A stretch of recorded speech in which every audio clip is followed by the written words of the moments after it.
핫쌤입니다.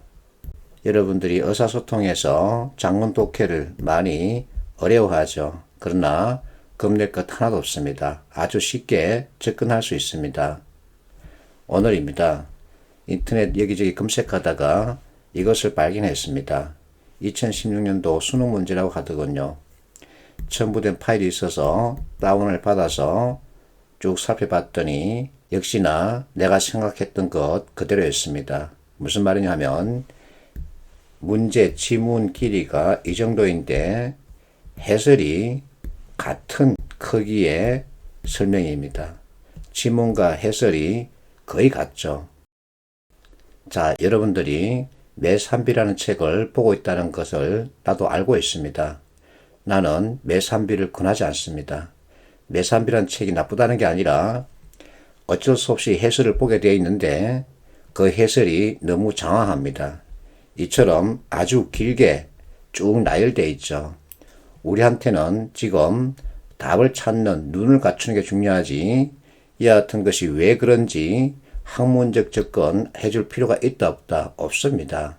그래서 이와 같은 해설을 읽고 전체를 이해하겠다라는 생각을 가지고 있다면 안 하는 게 좋습니다. 시간 낭비죠. 우리는 우리들만의 틀을 익히면 되는 겁니다. 자, 지문이 하나의 문단이든 여러 개의 문단이든 관계없이 머리, 꼬리 위주로 읽으십시오. 그리고 지문을 사부구성 틀로 보는 겁니다. 사부구성은 맞다, 그렇다, 그러나 내 의견, 왜냐면 때문이다, 그러므로 따라서 이 틀로 갖춰진 것을 말하죠. 그리고 키워드 연결법을 익히면 됩니다. 키워드는 같은 단어 그대로 쓰이거나 같은 뜻을 가지고 있는 다른 표현으로 쓰이거나 이 세 가지만 익히면 웬만한 글은 다 볼 수 있습니다. 자, 앞에서 봤던 수능 문제 아주 길죠. 그리고 도덕, 윤리에 대해서 논하고 있습니다. 어려운 내용이죠. 아무리 어렵고 긴 글을 할지라도 사부구성 틀로 보면 그대로 잡힙니다. 하지만 내 의견이죠. 자, 관점을 바꾸어 도덕적 운, 도덕적 평가 이렇게 나와 있죠. 그러면 키워드 추출법, 연결법 그대로 따라가면 됩니다. 도덕적 운, 도덕적 평가 이렇게 연결해버리면 해석을 할 필요가 없는 거죠.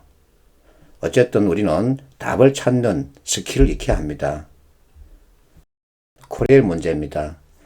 머리에 정이라는 것은 하고 시작하죠. 내용 자체가 어렵습니다. 그러면 무조건 꼬리로 빼는 겁니다. 꼬리에 가서 맞다, 그렇다, 그러나 내 의견, 왜냐면 때문이다, 그러므로 따라서 이 틀 가지고 보는 거죠. 자, 꼬리에 요구 하나 이렇게 나와 있죠. 이것은 요구하다 플러스 뭐죠? 그러나죠.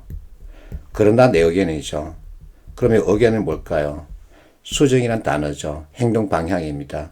자, 선택지 수정이란 단어가 쓰인 것은 딱 하나입니다. 그럼 답은 1번이죠. 이렇게 연결하면 되는 겁니다. 그래서 자꾸만 키워드 추출 연결법을 익히라고 잔소리하는 거죠. 이 문제 역시 코리엘 문제입니다. 머리, 시간 예술, 또 엄청나게 복잡한 내용 시작하겠죠. 머리 보세요. 대단히 중요하다. 동일곡이다. 하지만 합성어죠. 자, 꼬리, 악상은 달라진답니다. 읽지 않습니다. 꼬리 갑니다. 자, 그것에 비하면 무려 3배점 느린 것임을 알 수 있다. 그러면 답은 나왔죠. 와음급을 바꾸어도 악상은 변하지 않는다 그러면 안 되죠. 이미 악상은 달라진다고 나와 있고 그리고 꼬리에서 한 번 더 그것을 보여주죠. 그래서 답은 3번이죠. 이렇게 하자는 겁니다. 자, 어떤 학생이 이 문제를 나에게 카톡으로 보내왔습니다. 머리 보니까 고전 물리학이죠. 엄청나게 어려운 과학 지문입니다. 이거 다 읽고 해석할 수 있는 사람이 과연 몇 명이나 될까요? 더군다나 30초 또는 40초 안에 이게 중요하죠. 자, 그래도 우리는 사부구성을 익혔으면 답을 바로 찾을 수 있습니다. 확대했습니다. 그러나 잡혔죠. 그러나 내 의견. 자, 키워드 같은 뜻 다른 표현. 자, 결론이 완전히 나지 않은 상태랍니다.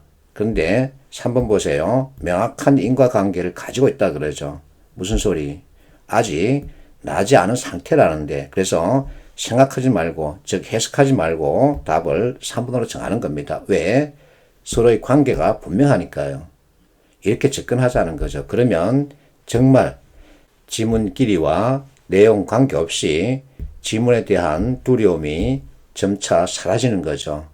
이와 같은 반응을 이끌어내야 이런 결과도 낼 수 있는 겁니다.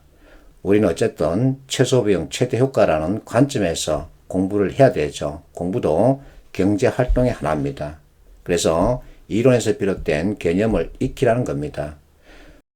화이팅하십시오.